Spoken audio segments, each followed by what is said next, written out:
silent shadows of Africa's temples, forests, mountains, and crossroads, there were those who did not speak. Yet everything they did was a language of power. They were not kings, but kings knelt before them. They were not warriors, but warriors trembled at their gaze. These were the veiled ones, the custodians of fire and silence, the keepers of forbidden names, the voices behind the veil. The priesthoods of old were not always visible, not always loud. Many were secret, embedded into the very bones of the land, hidden not to disappear, but to protect. Because the truth is this: some knowledge is too sacred for the uninitiated, and some power too volatile for the careless. And so, across the continent, in caves carved by time, in shrines washed by sacred blood, in huts filled with the smoke of burnt offerings, the secret priesthoods rose. Who were they? What did they know that others didn't? And how did they shape the fates of entire kingdoms while remaining invisible to history's gaze? These questions have lingered like whispers in the wind, like chants only the initiated can hear. The priesthoods were never a single tribe or tradition. Among the Yoruba, the powerful Oluwo and Araba worked under the veil of Ifa, using cowrie shells and verses to navigate destinies. Among the Dogon, hidden priests guarded the secrets of the Nomo and the stars. In the kingdom of Congo, Ngangas, mystic priests, traveled between the physical and spiritual realms, holding together entire communities with medicine, divination, and ancestral law. In Igbo lands, the Dibia were feared and revered. Their knowledge passed only from spirit to chosen soul. But these priesthoods were not just ceremonial. They were the spiritual engines of African society. Behind coronations were rituals. Behind war strategies were oracles. Behind the everyday market or marriage or judgment was the silent presence of a priesthood that kept the sacred balance. They were the watchers of oaths, the guardians of taboos, the ones who knew what dreams meant and what ancestors required. This is not a history of temples alone.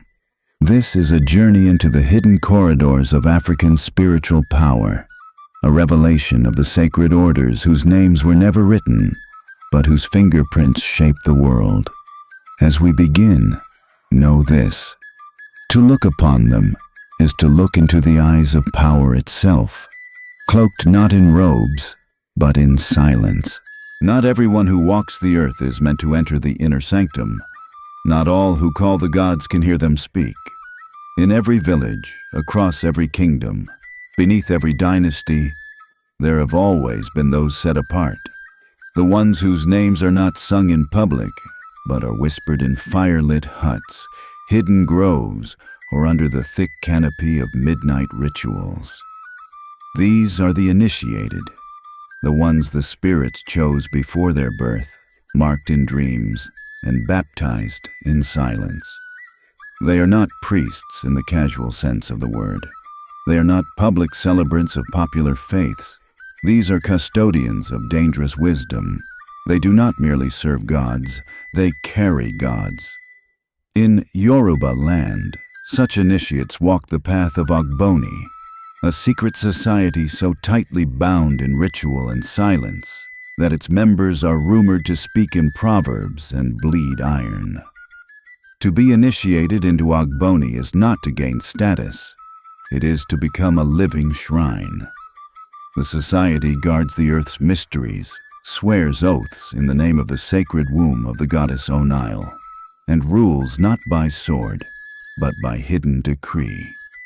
Their meetings are conducted behind veils of coded language, symbolism, and ancestral summons. Outsiders may never know when an Ogboni priest is present. They walk among the common folk with unmarked faces, but their souls burn with ancient contracts. In the heart of Igbo cosmology, there is the Nze na Ozo, another priesthood that transcends social class and enters the realm of spiritual kingship. These are not simply men adorned with coral beads and white chalk. They are spiritual embodiments of their ancestors, bound by sacred obligations and spiritual laws. Before one is inducted, the initiate must symbolically die to the world and be reborn in spirit. He becomes a bridge between the living and the dead. He speaks for the unseen. He is no longer his own. His feet do not belong to him. They walk where the ancestors need him to go. And what of the north, where the Bori priestesses and priests of the Hausa lands channel spirits of war, fertility, water, and madness? To become a Bori initiate is to lose one's ordinary name and take up the name of a spirit. It is to be danced into madness and brought back by the rhythm of ancient drums. It is to allow spirits, good, wild, and unpredictable, to enter your body, possess your limbs, and speak through your lips. These are not mere performances. These are spiritual negotiations. In trance, the Bori initiate becomes the vessel through which the spirit world interacts with the human realm, healing, cursing, blessing, remembering. But the question remains, what qualifies someone to cross the threshold? What happens in the days and nights between the decision and the transformation? In many African traditions, the journey to priesthood begins not with books, but with a calling. Sometimes it is sickness that no healer can explain. Other times, dreams too vivid to be ignored. Animals behave strangely around the chosen. Snakes visit their doorsteps. Children speak their names, though never taught. The elders know these signs. They watch in silence, and when the time is ripe, the initiation begins. It is not a single ceremony. It is a journey, one that may take months, sometimes years.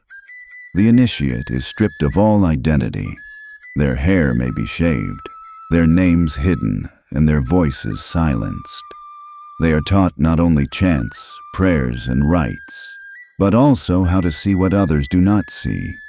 They are taken into the forest. There, they learn to listen to stones, to speak to rivers, to recognize which bird is a messenger and which shadow carries a warning. They learn the meanings of symbols carved on gourds, the language of kola nuts, the dance of sacred flames.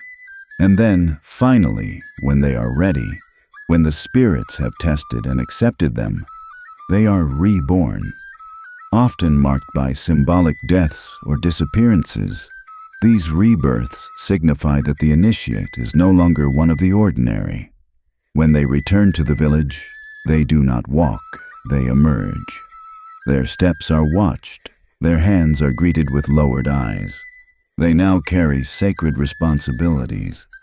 They are priests, but more than that, they are archives of unwritten truths.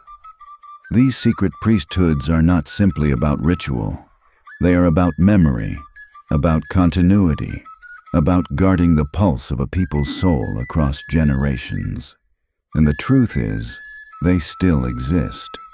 Though colonization tried to destroy them, though modernity tries to mock them, though silence has covered their names, their presence is never truly erased. The drum still beats, the signs still speak, and the chosen still awaken. Power is not always loud. It does not always raise its voice or wave its hand. True spiritual power often sits quietly in a calabash, wrapped in red cloth, buried beneath the roots of an iroko tree, or etched in a symbol so ancient it speaks directly to the soul without the use of words. The secret priesthoods of Africa have always understood this. For them, the sacred was not a performance. It was architecture. It was coded, layered, and concealed within the most unexpected things. A carved stick, a gourd of herbs, the ink of a forgotten script, or a chant whispered at the precise moment between moonrise and madness. In the Yoruba traditions, the Opa Ogboni, the staff of the Ogboni Society, is not merely an object, it is a witness. Carried during judgment rituals and oaths, this iron rod holds the weight of ancestral justice. It is both gavel and mirror, commanding obedience without speech. The sacred Ogboni rings, linked in pairs and forged in silence, are worn not as jewelry but as contracts.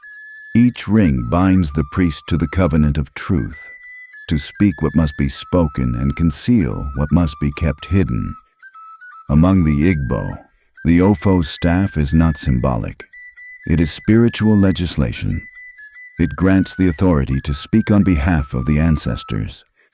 Passed down through bloodlines or earned through rite, this staff is carved from sacred wood and infused with ritual. When the Ofo is raised, arguments cease. Even the spirits lean in to listen. And then there are the veiled tongues, the Nsibidi symbols of southeastern Nigeria. Once outlawed and now resurfacing, these pictograms are a sacred script known only to initiates. Used in tattoos, wall carvings, and secret documents, Nsibidi encodes entire histories, moral laws, and cosmological truths in shapes that look like art to the untrained eye. But to the priest, each stroke is a key. Among the Bori, sacred tools are not made, they are found. A certain stone, picked up during a trance, may house the spirit of healing. A pot wrapped in 7 red threads may contain a storm. Their tools come through revelation, not purchase. Each Bori priest or priestess builds their shrine with what the spirits guide them to. An unpredictable ensemble of feathers, gourds, bones, amulets, and mirrors. It is not the object that holds the power. It is the spirit within it. And we must not forget the robes. Oh, the robes. In many priesthoods, the cloth is a language. The Ogboni wear garments dyed with spiritual leaves that conceal and protect. Egungun masqueraders are veiled in layers of ancestral fabric, embroidered with stories from before memory. The color red warns, white invites purity. Indigo speaks of depth and cosmic origin. These are not fashion choices. They are statements of authority and alignment. Even the way a priest walks, the direction he turns during ritual, the hand he uses to bless or to strike, all of it is coded. All of it is known only to the initiated. A gesture is never random. A silence is never empty. Every movement in sacred space is dictated by centuries of ancestral memory, preserved not in textbooks but in the bodies and practices of those sworn to protect it. These tools are not dusty relics. They are living technologies, spiritual devices designed to interact with the divine. Colonization may have mocked them. Western education may have tried to erase them. But still, they remain, hidden in plain sight, waiting, glowing in dreams, humming beneath altars in rural villages, whispering behind closed doors. To understand the tools of the priest is to understand that power is not about volume. It is about vibration. And those who know how to use these tools, these sacred codes, these chants, these staffs, they can bend reality not by force, but by alignment. They do not command the spirits, they collaborate. In every tradition, there are doors you do not open unless your spirit has been prepared. There are names you do not say unless the ancestors have granted you permission. There are songs you do not sing unless your voice has been soaked in ritual. The secret priesthoods of Africa were never merely keepers of ceremonies. They were guardians of knowledge so volatile, so potent, that to speak it outside its rightful space was to summon chaos. Among the Fan and Yu, the Zangbedo were more than night watchers. They were cosmic archives. Beneath their hay-covered forms were not just human agents, but vessels for unseen intelligences. They knew the movements of the stars, the rhythms of the tides, the hidden crimes in a village. The true secrets of the Zangbeto are never written. They are passed from soul to soul, in trance, in possession, in dreams that leave your body trembling. In ancient Congo traditions, the Nganga did not merely mix herbs. He spoke with the dead. He negotiated with spirits. He altered fate through Nkisi, power-packed containers filled with sacred items, blood, nails, and invocations. To the ordinary eye, it was a fetish. To the initiated, it was a portal, an interface between the seen and the unseen. The arrangement of a single nail in an Nkisi could determine life or death. These were not toys, they were thresholds. The Ekpe society, whose symbol gave birth to the Nsibidi script, possessed oral libraries of philosophy, law, and cosmic alignment. Initiates memorized chants, proverbs, and stories not just for heritage, but for power. These weren't tales. They were spells cloaked in folklore. And if you missed a word, you could summon the wrong thing. Or worse, forget the path home.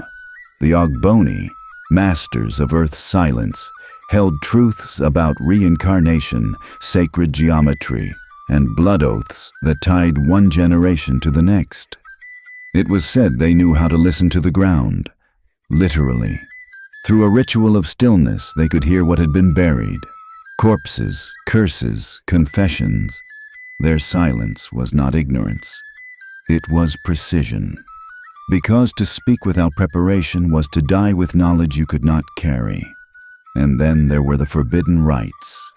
The ceremonies that happened when the moon was swallowed or when a child was born with a caul over their face. Only the highest priests knew the proper chants to calm the energies. Only they knew which herbs to burn, which bones to cast, which ancestors to call.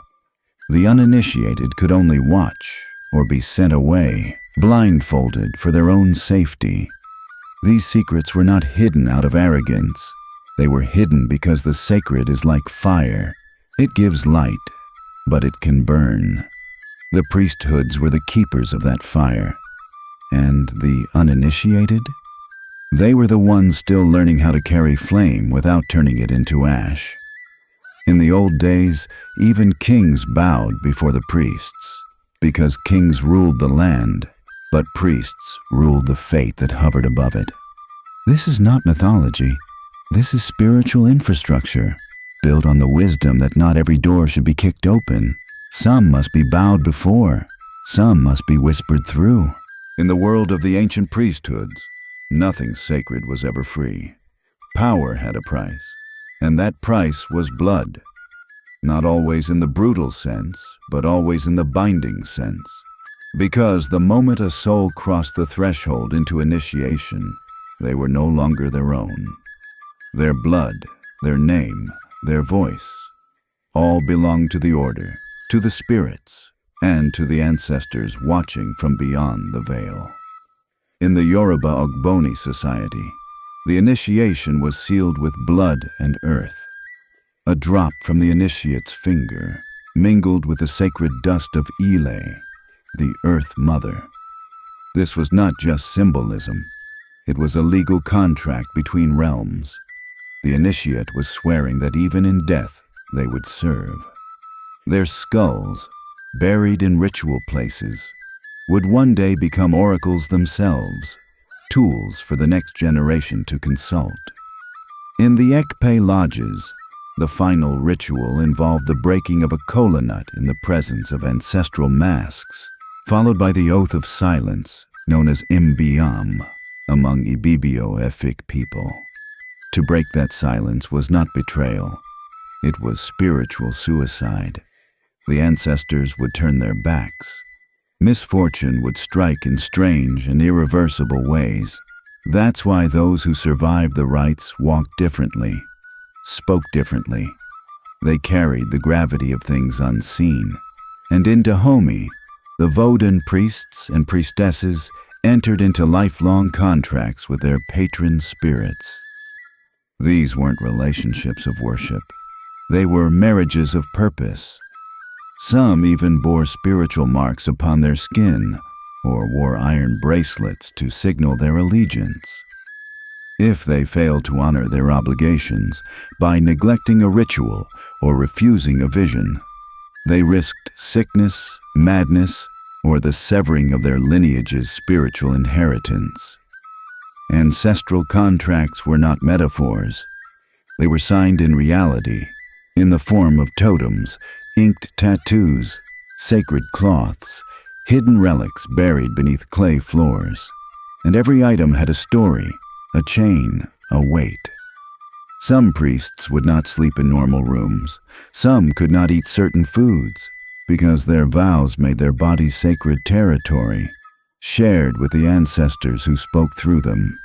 The most powerful among them were not loud. They were still, because they had learned what it meant to carry the burden of memory, what it meant to be a vessel for voices that are older than time. In the village square, when the priest emerged in full regalia, silence fell, not just because of awe, but because of memory. Every elder knew a tale of the time the gods spoke through human lips, and it was not always gentle. The relationship between the secret priesthoods and the people they served was never simple. It was layered with reverence, fear, and a deep, generational dependency. They were not merely priests. They were mediators, protectors, judges, and executioners of fate. In many African societies, especially among the Fan of Benin and the Igbo of southeastern Nigeria, the priesthood existed in a space that blurred the divine and the human. These were not people who merely conducted rituals. They were people who became the voice of deities. And because the gods could be generous or terrifying, so too were the priests. Villagers would bring offerings not just out of devotion, but out of dread. Fear that neglecting the priest meant offending the spirit they embodied. The power of these priesthoods came not only from their connection to the sacred, but from their isolation. Many lived apart from the community, in shrines, caves, forest groves, or compounds dedicated solely to their function. Children were taught not to make eye contact with certain members of the priesthood. Some were forbidden to speak the priest's name aloud. This distance preserved mystery, and mystery preserved power. And yet, in times of drought, plague, or political upheaval, it was to these very priests that the people ran.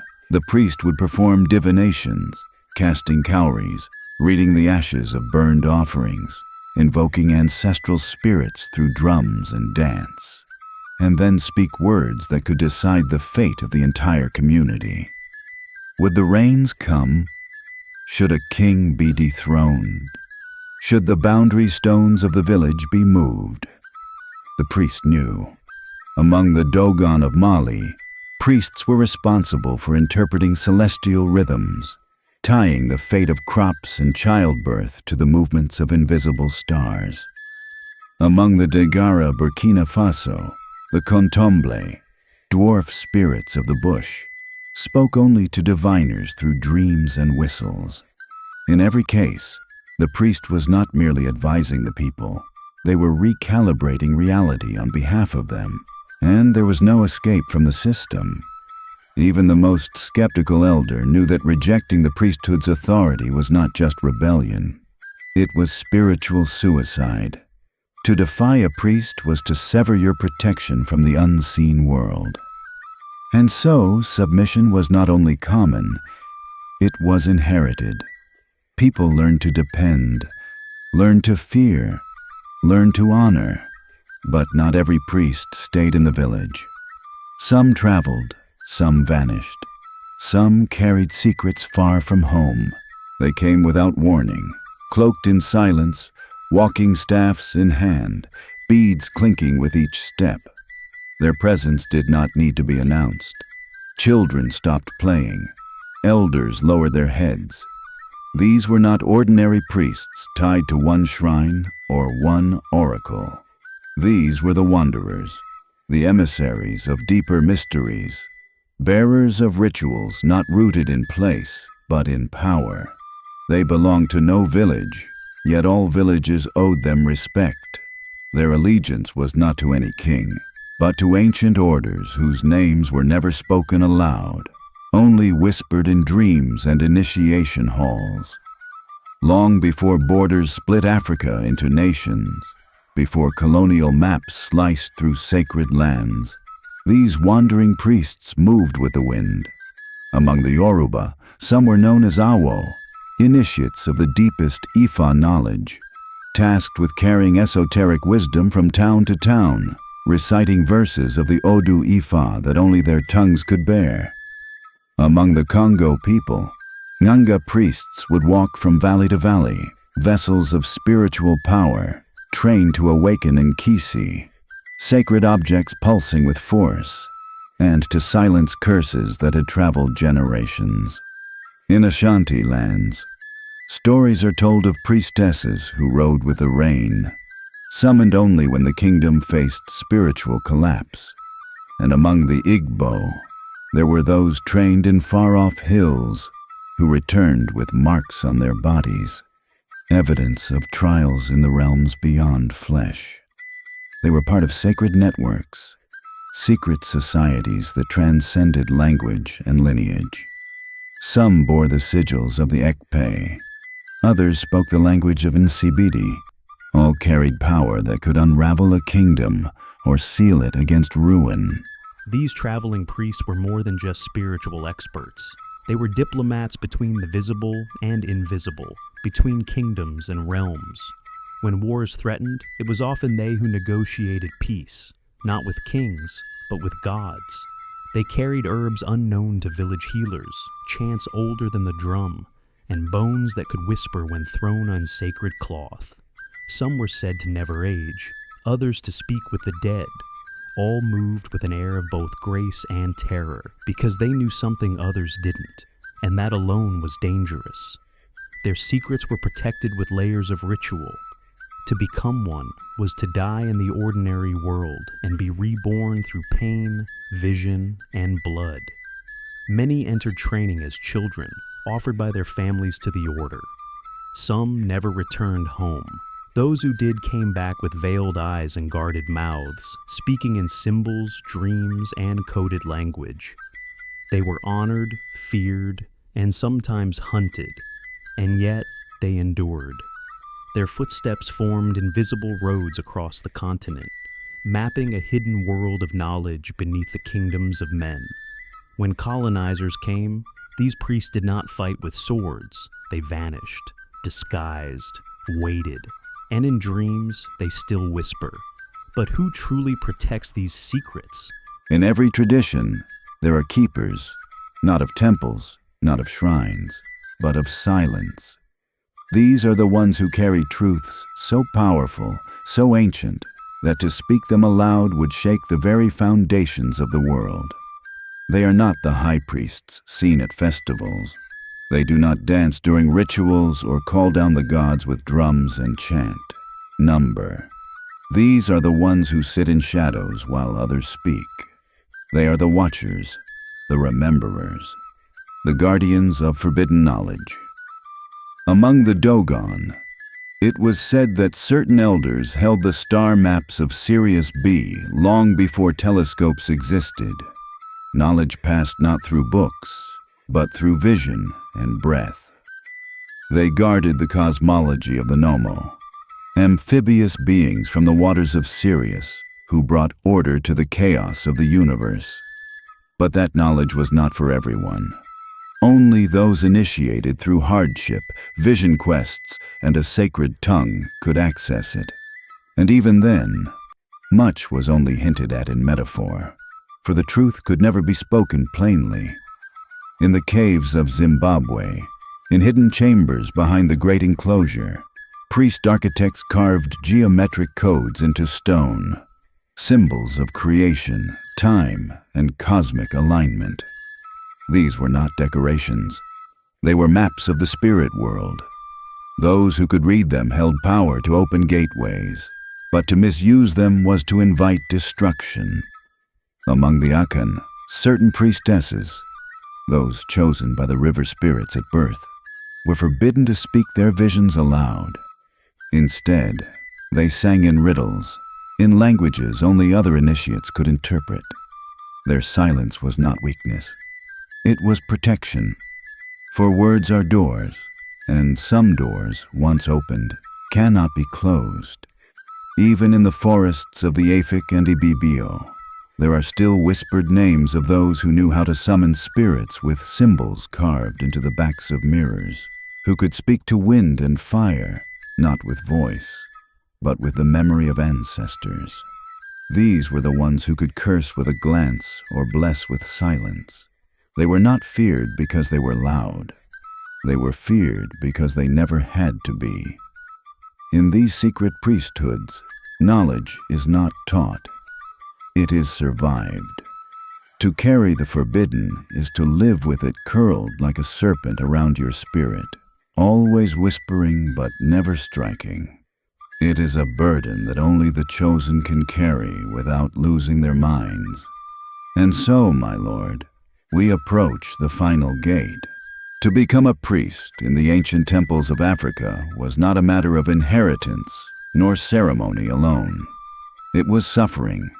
It was death and resurrection. It was walking naked into the heart of mystery and returning, not whole, but transformed. The sacred priesthoods were not for the loud, the proud, or the curious. They were for the chosen, and the chosen did not volunteer. They were summoned. In the Yoruba tradition, those destined for Ifa priesthood were often marked from birth, through dreams, deformities, or signs that others could not ignore. But recognition was only the beginning.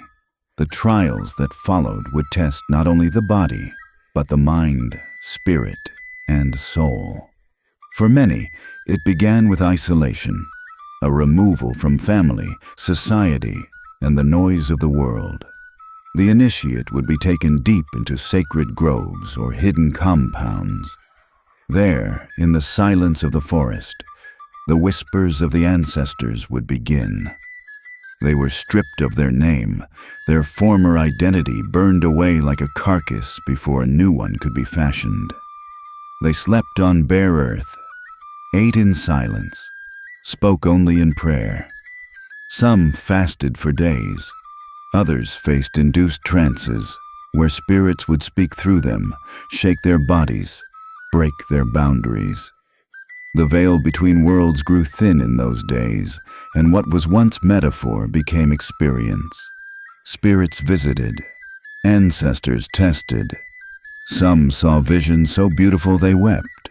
Others saw horrors so deep they emerged with white hair and trembling hands. In the Dagara tradition of Burkina Faso, young shamans were said to journey into the other world, guided by elders, but left alone to return.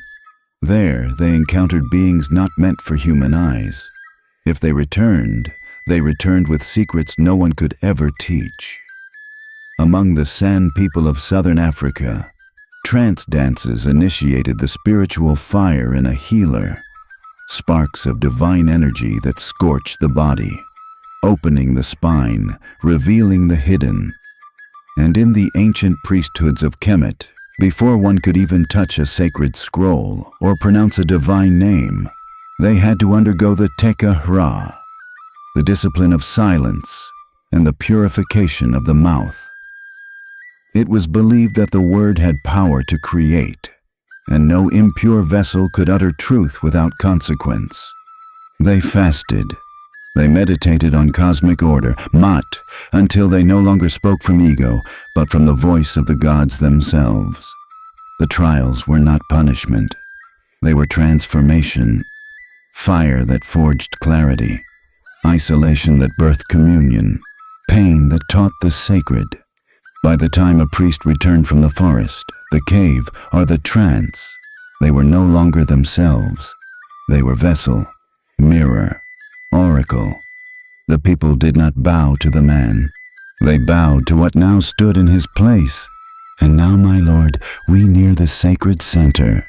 Long before colonial ink rewrote history, Long before foreign gods were placed on African altars, there were women who held the sky in one hand and the earth in the other. They were not wives of priests. They were the priests. They were the mediums, the judges, the dream walkers, and the protectors of spiritual law. And they did not need temples to rule. They carried their altars within. These were the spirit mothers, the high priestesses, the queen seers. And in many African traditions, they were feared and revered more than kings. In the ancient kingdom of Dahomey, the priestesses of the Vodun temples were the backbone of the spiritual state. They did not answer to the king. They were the king's spiritual council. These women conducted rituals with a precision passed down not through books, but through possession, through the gods who danced through them. Their trance was not spectacle, it was revelation. And when they spoke, it was the voice of the divine. Among the Igbo people, the Agbara women were priestesses who lived near sacred shrines and were considered the earthly representatives of powerful deities. They governed oaths, delivered justice, and mediated between the living and the spirit world. Their presence could bless a child or curse a lineage. Their word could heal or haunt. The Sangomas of southern Africa, many of whom are women, are still initiated today through dreams and ancestral calling. When the spirits come, they do not knock. They enter with sickness, visions, madness, until the woman surrenders to the path. Then begins the initiation, the training, the bones, the drums. She learns the language of herbs, of winds, of fire. She becomes both healer and diviner, her body a bridge between the unseen and the suffering. In Ethiopia, among the Beta Israel community, sacred roles like the Kahanat were sometimes held by women who memorized scripture, performed blessings, and preserved the oral law when men were taken by war or persecution.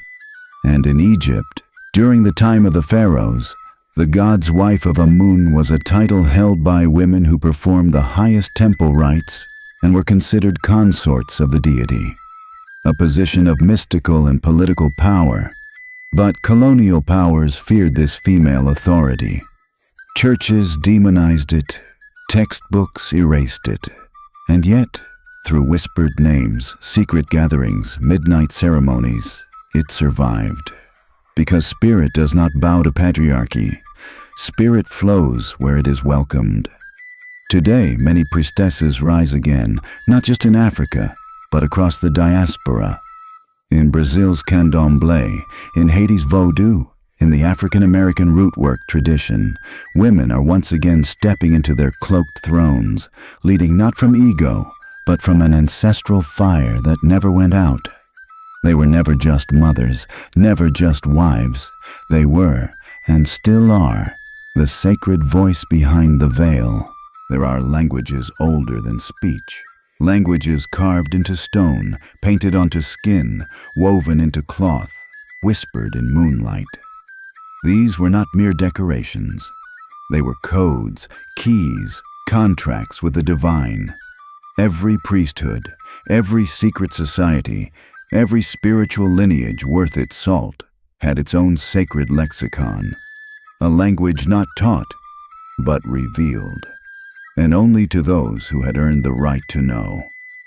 In the Yoruba traditions, the sacred symbols known as aroko were sent as messages not with ink, but with objects. Cowries, kola nuts, charcoal, each arranged in a way that spoke volumes without a single word. These were messages between initiated minds, never meant for outsiders. They carried more than meaning. They carried power. The Nsibidi script of southeastern Nigeria, used by secret societies like the Ekpe, was more than writing. It was living thought. Drawn in sand, painted on walls, embroidered into cloth, it told stories of love, war, justice, and the spirits that walked among men. Not everyone could read it. That was the point. It was a language of the veiled, a library of symbols guarded by those who swore oaths in blood and spirit. The Dogon people of Mali speak through sacred geometry. Their drawings and sand patterns are not art, but astronomy. Their priests chart the invisible movements of stars, the paths of ancestors, and the steps of souls through spiral diagrams that echo galaxies. How they came to know such things still baffles Western scientists. But the Dogon say it was told to them by beings not of this earth. In Ethiopia, sacred chants in Ge'ez, the ancient liturgical tongue, were sung not to entertain, but to open portals. Each syllable was a rung on a ladder to the divine. Priesthood was not just about ceremony. It was about sonic technology, knowing which tone opened which door, which chant summoned which force, which silence was required after which name. Among the Bantu-speaking people, drums spoke. Not figuratively, literally. Initiated drummers could communicate entire sentences with rhythm alone. Some royal courts even had talking drums, used to send encrypted messages across villages. To the untrained ear, it was just music. To the priesthood, it was prophecy. And then there were the incantations, poems carried in the mouth of elders, women, healers, rainmakers. To say them wrongly was to insult the spirits. To say them rightly was to unlock reality. These chants were passed in darkness, from breath to breath, as precious as fire in a cold world. Even gestures mattered. A hand placed over the heart, a line traced on the forehead, a dance performed only on certain days, by certain bodies, under certain moons. The body itself became scripture, a moving manuscript of devotion and discipline. Modern languages fade, but these sacred ones endure in the bones of the initiated. Even when colonizers burned libraries, even when priests were jailed or converted, even when languages were banned, these codes went underground, into the symbols of street art, into the lyrics of songs, into tattoos, into dreams, because power always finds a way to whisper. The journey into the secret priesthoods was never a path of convenience. It was not chosen like a career. It was answered, like a call, like thunder that split the sky in half and named you. It was the price of holding truth in your bones, of carrying divine fire in your chest. And the cost? Everything. Initiation was not a ceremony. It was a death. A symbolic death, yes, but also a real one. For the self you were before had to perish completely. The ego, the name, the attachments, the comforts, they were all stripped away. You were buried, sometimes literally, only to rise again in a new form. To be born into priesthood was to disappear from the world and return as something the world no longer recognized. Among the Dagara of Burkina Faso, young initiates were taken into the bush, far from the eyes of the village. There, the elders called upon spirits to test them. They faced hunger, visions, and ancestral visitations that burned through the illusions of the mind. If they ran, they failed. If they screamed, they were still unripe. Only silence, stillness, and surrender proved readiness. The ones who returned came back with eyes that never fully looked human again. In the shrines of the Yoruba, Ifa initiates underwent sacred rites that demanded fasting, silence, and long hours of divination training. They were blindfolded for days, their inner vision awakened through chants and prayer. Some saw Orisha spirits, some went mad, but those who passed, those who listened through the chaos, emerged as Babalawo, fathers of mysteries. In Igbo spiritual paths, those chosen by spirits like Agwu were marked early with mental or physical disorientation.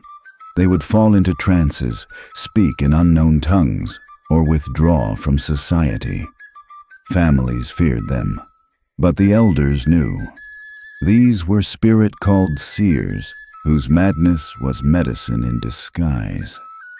Once trained, they became sacred mediators between the seen and unseen.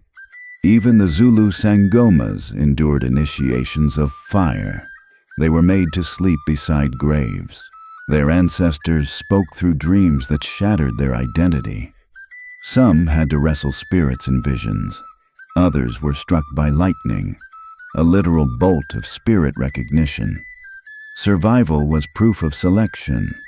The scars became symbols. These trials weren't punishments. They were purification. No one can carry divine power unless they've been hollowed out enough to hold it. The path of priesthood is lined with bones, the bones of former selves, of fears, of illusions. And it is through those bones that the ancestors speak. When the initiate finally returns, they do not boast. They walk softly, they speak rarely. And when they do, it is never for show. Their presence alone becomes a shrine, because they carry within them not just knowledge, but the memory of becoming it. There were priesthoods so feared, so cloaked in divine fire, that even kings bowed before them. Yet their names were nearly scrubbed from memory. They did not write their power into scrolls. They etched it in stone, in wind, in bloodlines, in rituals passed down only by word, breath, and sacrifice. These were the forbidden orders, the ones that colonial conquest, missionary zeal, and modern skepticism tried to wipe out. But they did not die. They only went deeper. In the heart of ancient Congo, there were the Nganga Bakisi, priest doctors who not only healed the sick, but manipulated reality itself through Nkisi, sacred objects charged with spiritual force. They could summon rain, curse oppressors, or cloak an entire village in invisibility. To outsiders, they were witches.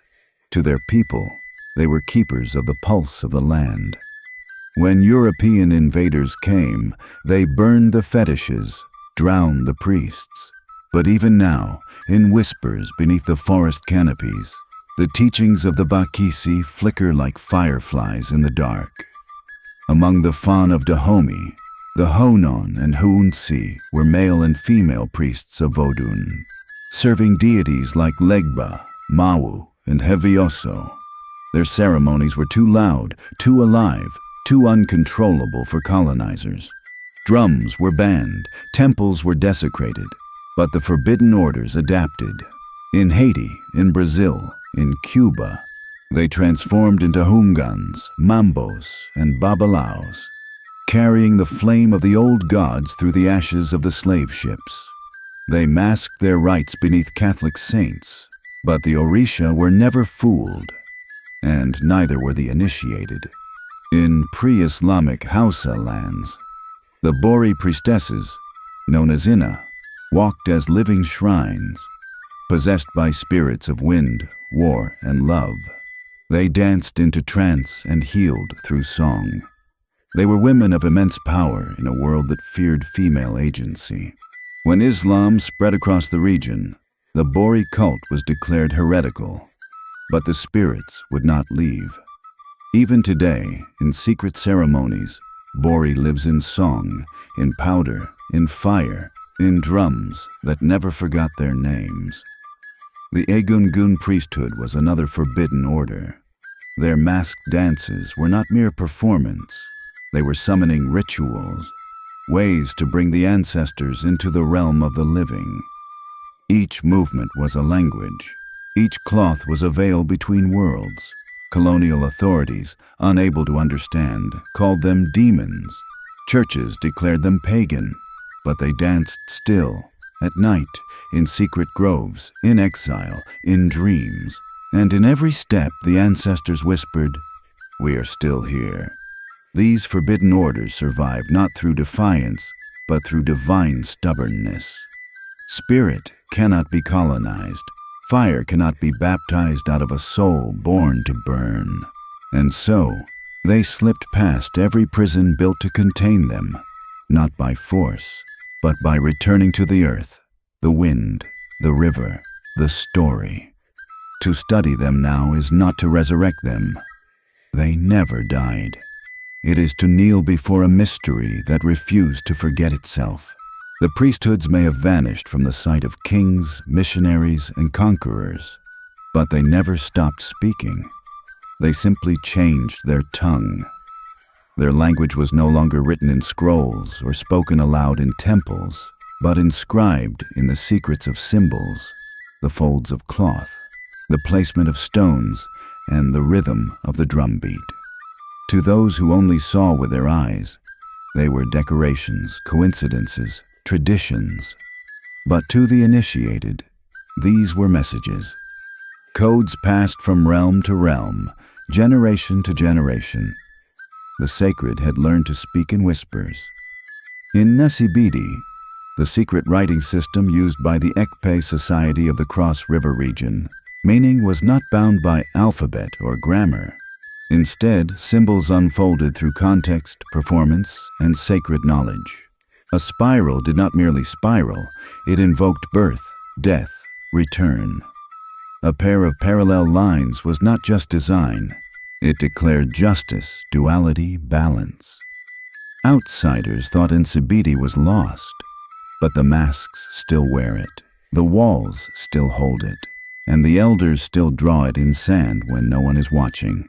In the shrines of the Yoruba, divination is a language of patterns and placement. The Ifa priests, or Babalawos, read the sacred binary of the universe in the casting of Ikin nuts and cowrie shells.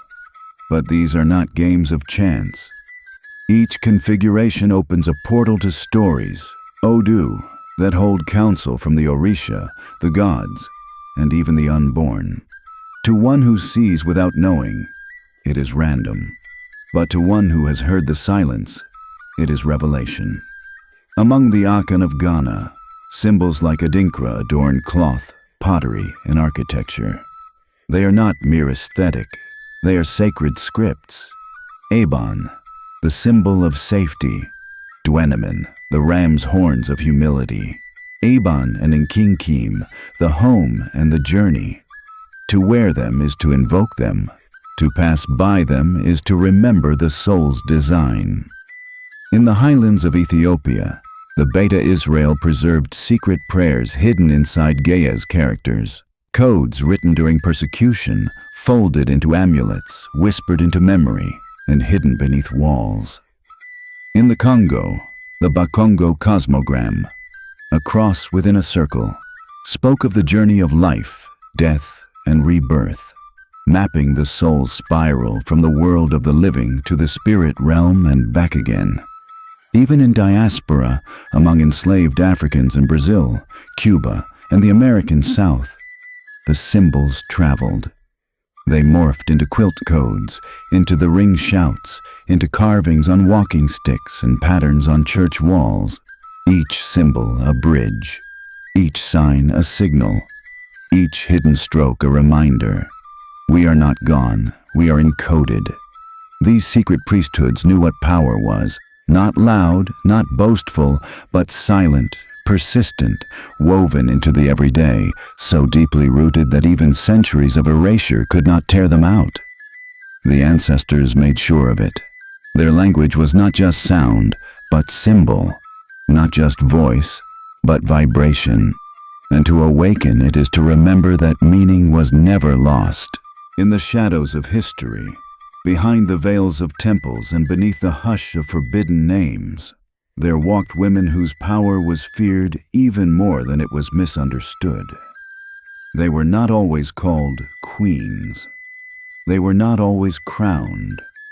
But make no mistake, they were priestesses, guardians, initiators, and prophets. When the drums called and the spirits descended, it was often these veiled women who opened the gates between the world of the living and the realm beyond. In ancient Dahomey, the priestesses of Mawu and Lisa, twin deities of moon and sun, kept the balance of cosmic harmony through chants and potions made under specific celestial alignments. Their rituals were not merely spiritual, they were cosmic equations, encoded in rhythm and smoke. These women bore the sacred responsibility of aligning the human soul with the divine clockwork of the heavens. And when war came, these same women, trained as a Hosi, became the feared warriors now remembered as the Dahomey Amazons. The sacred and the sword were not enemies. They were sisters. In Yorubaland, the Iyalawo, the female counterparts of the Babalawo, are not assistants to men, but full custodians of the Ifa oracle. These women channel the voice of Rumila, the deity of wisdom, interpreting the Odu with a depth that comes not just from knowledge, but from spirit-born intimacy. It is said that some Iyalawo don't need to cast at all. Their dreams speak loud enough. In the marketplace and in the shrine, their power moves unseen yet undeniable. Among the Igbo, the Agbala women were spiritual vessels of the earth goddess Allah. In times of crisis, it was they who would fall into trance, eyes rolled back, mouths chanting the law of the ancestors. They were both court and council, called upon to resolve disputes, interpret omens, and enforce moral codes. Their shrines were often modest, hidden by forest or behind thick walls, yet the authority that flowed through them was enormous. Men trembled when Agbala spoke, not because she shouted, but because truth has a thunder that needs no voice. In the Nubian temples of Kush and Meroe, queens like Amanirinas were both rulers and divine priestesses, commanding armies and rituals alike. And long before Christianity would suppress female seership, the Sibyls of Africa, prophetesses like the Libyan Sibyl, stood on mountaintops and whispered visions to empires. Even under colonial persecution, women preserved the spiritual fire. In Haiti, Mambo priestesses kept the Vodou spirits alive. In Brazil, Mães de Santo called the Orixás through trance and song. In South Africa, Sangomas passed on the bones and herbs in sacred secrecy, teaching not just how to heal the body, but how to interpret the soul's murmur. The priestesses wore no medals. They sat on no official throne, but they knew the spirits by name, and the spirits knew them back. Through dance, through ritual, through silence, they became the voice of the divine, spoken softly, but burning like fire. These were the women who held the line when men failed. These were the women who hid the sacred books in their wombs, who sang the incantations and lullabies, and who buried the names of gods in their children's middle names. They are not lost. They are still here, teaching in whispers, dreaming in color, veiled not in secrecy but in survival. When the ships crossed the Atlantic, they didn't just carry chained bodies. They carried priesthoods in exile. The drums may have changed shape. The names of the gods were whispered instead of shouted. But the fire survived. The sacred orders of Africa were scattered like seeds upon storm-tossed waters. Yet in every corner of the diaspora, those seeds took root, disguised in saints, hidden in rhythm, coded in chants, and grew again. In the sugarcane fields of Haiti, the Vodou Hungans and Mambos were more than just spiritual leaders. They were warriors of the invisible world. Every drumbeat was a return. Every vev drawn on the earth was a map back to Africa. The Loa, spirits like Legba, Ezili, Ogun, were the familiar faces of ancient deities under new names. Under the gaze of Christian colonizers, these priests rewrote the codes of power.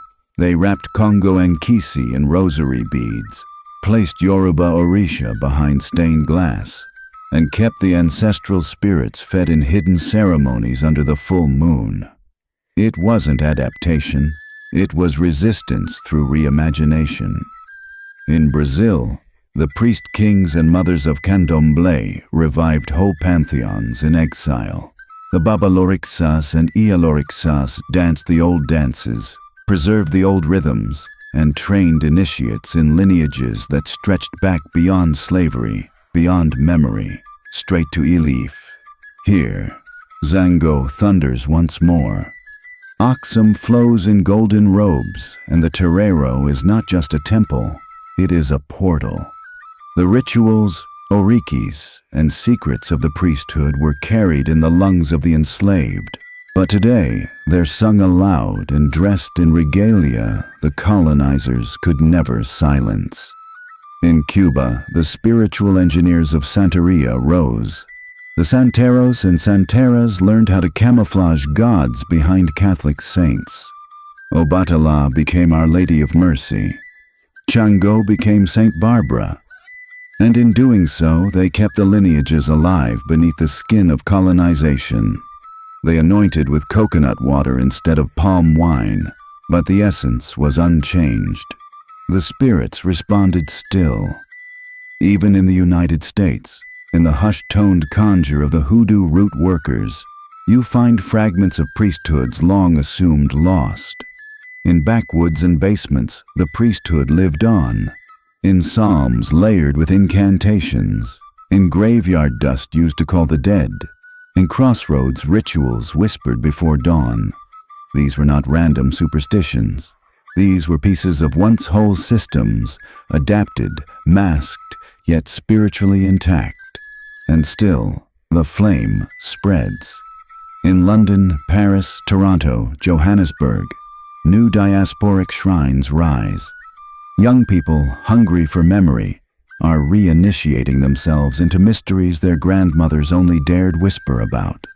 The diaspora's priesthoods were never broken, only dispersed, like embers blown across oceans. But now, those embers are catching fire again. The scattered priests are gathering, the scattered tongues are remembering, and the spirits are coming. Not as strangers, but as ancient friends answering an old call. There are books that were never bound in leather, never housed in cathedrals or libraries. Yet they carried the deepest truths ever spoken. They were etched in memory, encrypted in chants, guarded in the mouths of elders, and spoken only at dusk when the wind was still and the air thick with presence. These were the books of the secret priesthoods, forbidden, feared, and hunted, for in them lived the very technology of the spirit. When colonizers came, they brought paper and pen, eager to record what they could exploit. But they also brought fire. They burned shrines, they tore apart sacred groves, and they declared war on the invisible world they could not control. They outlawed the NCBD symbols of the Ekpe priests in southeastern Nigeria.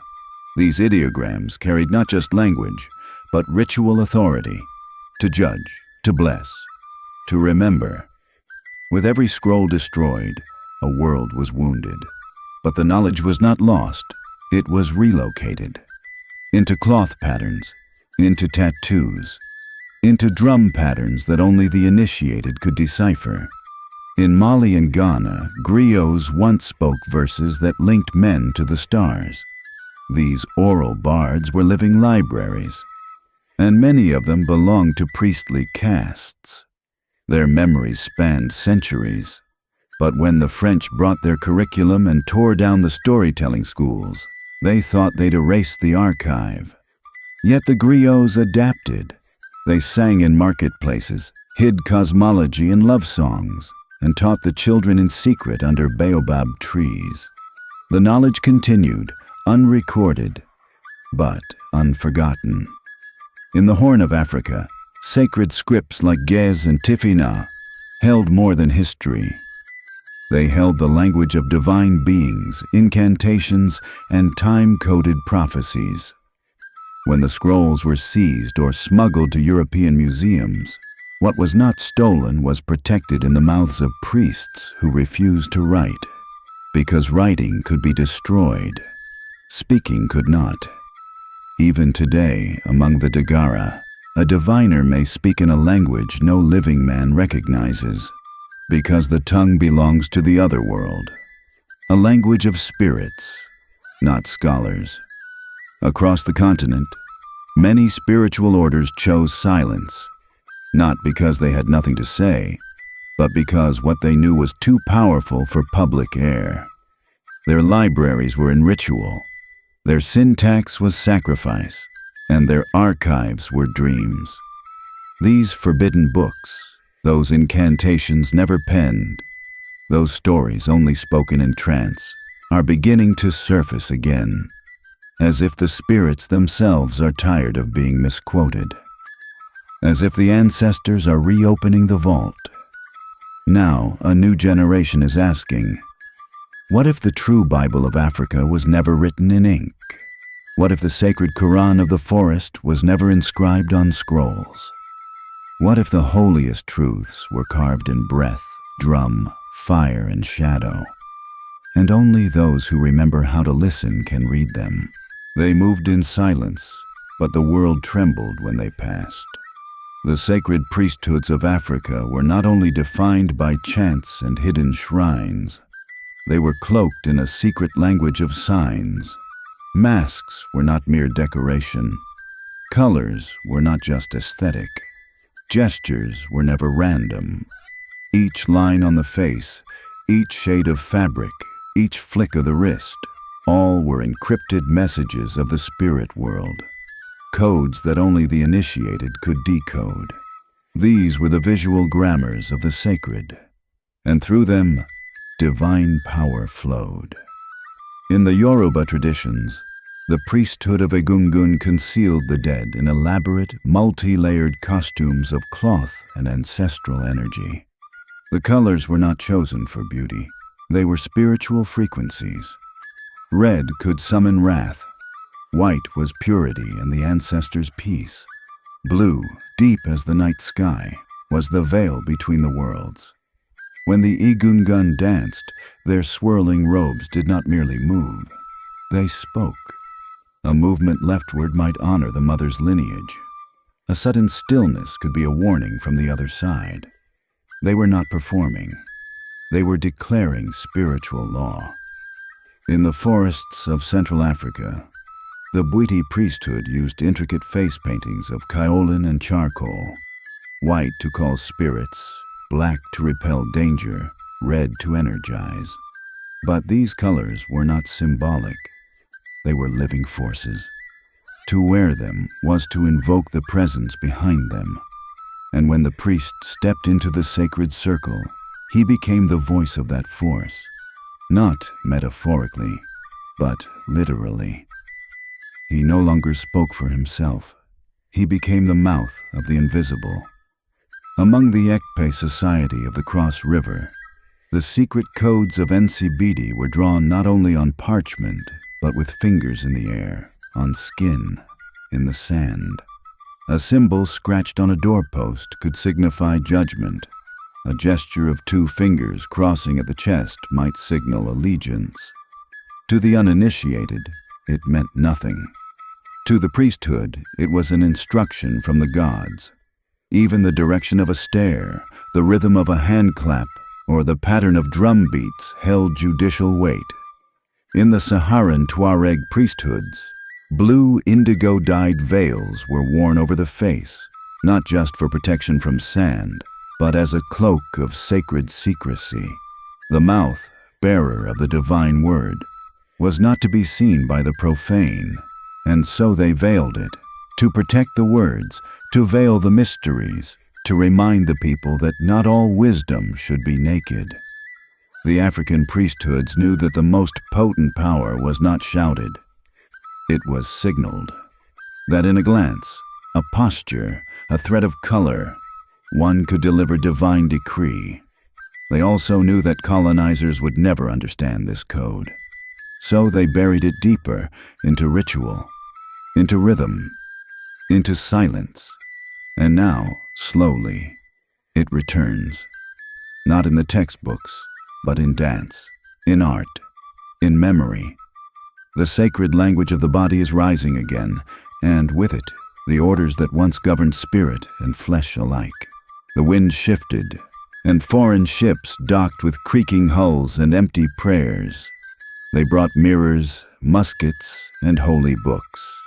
And behind their smiles was a quiet ambition to unravel the invisible architecture of African power.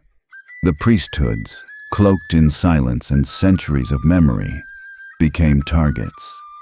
The shrines were called backward, the chants labeled sorcery. The sacred groves were cut down and planted with crops that fed only the body. But what the West failed to understand was this: the power they sought to erase was not written.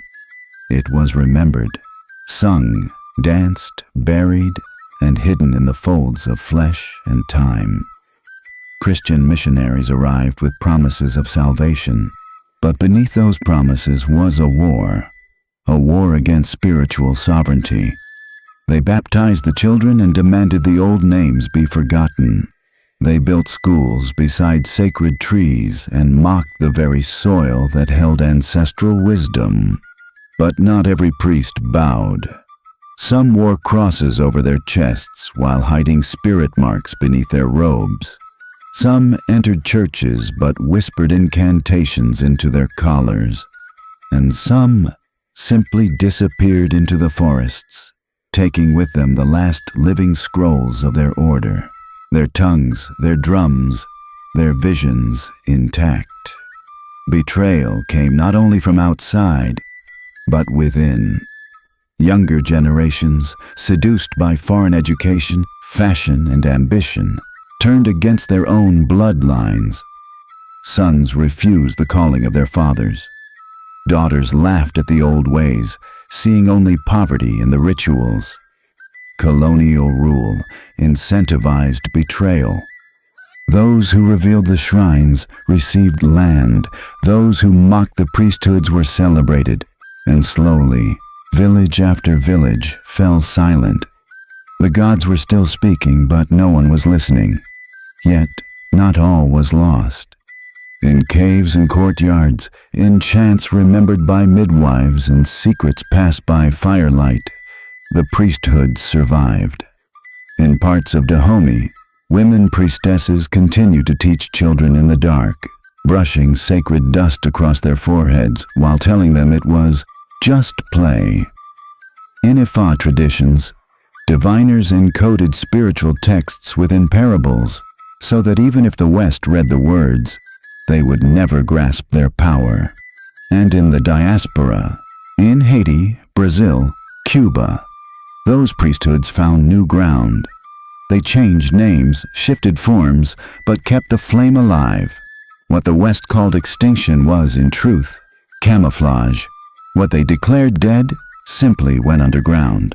And now, centuries later, as curiosity returns and roots are sought, the secret priesthoods begin to stir again. Not as relics of the past, but as guardians of tomorrow, reminding the world that Africa's silence was never surrender. It was strategy. They said the line was broken, that the old ways were lost, that the priesthoods had been swallowed by time and the rising tides of modernity. But time, in the African worldview, does not move forward in a straight line. It coils, it loops, it remembers. And so now, in cities and villages, on digital screens and under full moons, the old call begins to echo again. A new generation, born of silence but baptized in curiosity, begins to ask questions their parents feared and their ancestors longed for. They are not dressed in the traditional cloaks of bark or feathers. They wear jeans, earbuds, and carry smartphones. But within their eyes are the same questions that once led oracles into trance and drew sacred lines across the sand. Who are we? What was taken? What still waits in the soil, in the bones, in the wind? This is not nostalgia. This is spiritual memory reawakened. In Nigeria, young scholars are translating Ifa verses hidden for centuries. In Ghana, priesthoods once forced underground are now initiating apprentices again under the stars. In South Africa, old women once mocked for talking to rivers are now called water prophets by curious filmmakers. In the diaspora, black children in New York, London, and São Paulo are tracing their DNA and finding it points not just to a place, but to a priesthood. It is happening in dreams, in strange awakenings, in a sudden pull toward drums, toward divination boards, toward languages once dismissed as superstition. Some feel it in a crisis, when the systems they trusted fail them. Some hear it during meditation, or while reading a book that cracks something ancient open. And others feel it like a calling, inexplicable but undeniable, as if a hand from the other side is gently pulling them toward fire, toward soil, toward sacred names. The return is not loud. It does not arrive with fanfare. It arrives in whispers, in visions, in strange coincidences that cannot be explained.